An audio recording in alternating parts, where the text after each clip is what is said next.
ایک سردار شیطان تھا اور اپنے چھوٹے شیاطین کی اس نے مجلس سجائی ہوئی تھی، اور اپنے سارے شیطانوں سے باری باری وہ پوچھ رہا تھا کہ آج انہوں نے انسانوں کے اندر کیا انتشار پھیلایا ہے۔ تو اپنی وہ مجلس کا آغاز کرتا ہے اور ایک شیطان سے پوچھتا ہے کہ آج آپ نے انسانوں کے اندر کیا انتشار پھیلایا ہے، کیا فتور پھیلایا ہے۔ تو وہ شیطان بتاتا ہے کہ میں نے میاں بیوی کو آپس میں لڑایا ہے، ان کے اندر وسوسے دلوں میں ڈالے ہیں اور خواہ مخواہ ان کے آپس میں نے لڑائی کرا دی ہے۔ تو وہ ان کو شاباش دیتا ہے جو سردار شیطان ہوتا ہے۔ پھر اس کے بعد دوسرے شیطان سے پوچھتا ہے کہ آپ نے کیا فتور پھیلایا ہے انسانوں کے درمیان۔ تو وہ کہتا ہے کہ میں نے دو بھائیوں کو آپس میں لڑایا ہے، بات ہی کوئی نہیں تھی، اور میں نے ایویں ہی ان کا ذہن خراب کر کر کے اور بات کو طول دے دے کے اور ان کو جوش دلایا، بھڑکایا اور آپس میں لڑایا ہی۔ اس کو بھی شاباش ملتی ہے، کہتے ہیں ٹھیک ہے جی آپ نے اپنی ڈیوٹی کی ہے۔ پھر تیسرے شیطان سے پوچھتا ہے کہ آپ نے آج کیا کام کیے۔ تو وہ کہتا ہے کہ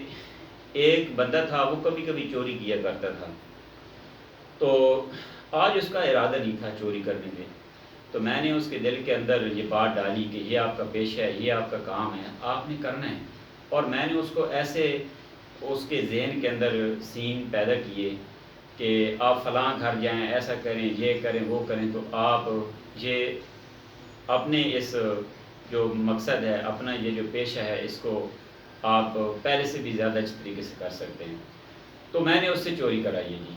اچھا، پھر اس طرح جو چوتھا شیطان ہوتا ہے اس سے وہ پوچھتا ہے سردار شیطان کہ آپ نے کیا انتشار پھیلایا ہے انسانوں کے اندر۔ تو وہ بتاتا ہے کہ دو پڑوسی تھے اور کوئی ایویں کوئی بات ہو گئی کسی کی، اور باتوں باتوں میں نے ان کو ایسا الجھایا کہ آپس میں ان کا بول چال بھی ختم کرا دیا۔ پھر اس کے بعد ایک اور شیطان سے پوچھتا ہے جو وہ اس کے مجلس کے اندر شیاطین اپنی وہ پراگرس بتا رہے ہوتے ہیں، انتشار والی، فتور والی۔ تو وہ کہتا ہے کہ میں نے آج قتل کرایا ہے جی۔ میں نے دو فریق تھے، دو پارٹیاں تھیں، تو ان کا کئی دنوں سے جھگڑا چل رہا تھا، تو آج انہوں نے اکٹھا ہونا تھا اور ان کا آپس میں راضی بازی والا وہ سلسلہ تھا، تو میں نے ان کے دلوں کے اندر فتور ڈال دیا، وصفہ ایسا ڈالا اور ایسا ان کو بھڑکایا کہ صلح کی بجائے معاملہ ایسا بگڑا، لڑائی شروع ہو گئی اور معاملہ قتل تک آ پہنچا، تو میں نے قتل کرایا۔ تو اب وہ جو سردار شیطان ہے نا، وہ باری باری سب شیطانوں سے پوچھ رہا ہے اور سارے شیطان اپنی پراگرس بتا رہے ہیں۔ اب ایک شیطان نا ایک کونے میں بیٹھا ہے چپ چاپ۔ اب سردار شیطان اس کی طرف دیکھتا ہے اور اسے بلاتا ہے کہ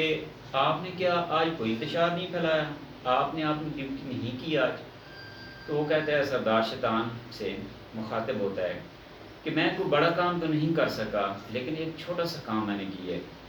سردار شیطان پوچھتا ہے کہ آپ نے کیا کام کیے۔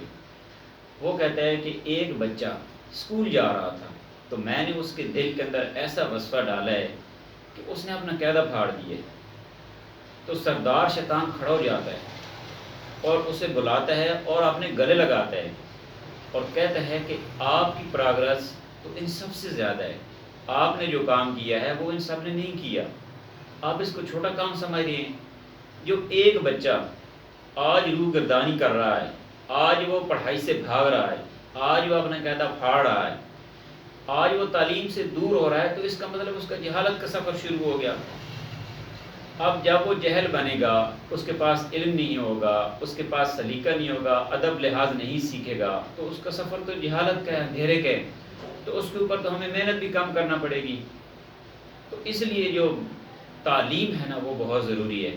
اور بچوں کے حوالے سے ہمیں خاص طور پہ فوکس رکھنا چاہیے کہ ہمارے بچے جو ہیں وہ لازماً تعلیم حاصل کریں، اور والدین کو اس بات کی فکر کرنی چاہیے کہ بچے جو ہیں وہ لازماً آئے روز کچھ نہ کچھ ایسے مسائل آ رہے ہوتے ہیں، کچھ نہ کچھ ایسی چیزیں آ رہی ہوتی ہیں کہ بچے بھاگ رہے ہوتے ہیں، بہانے کر رہے ہوتے ہیں، اس طرح کے معاملات چل رہے ہوتے ہیں، تو ہمیں اس کی فکر کرنی چاہیے کہ ہمارے بچے تعلیم میں پیچھے نہ رہیں۔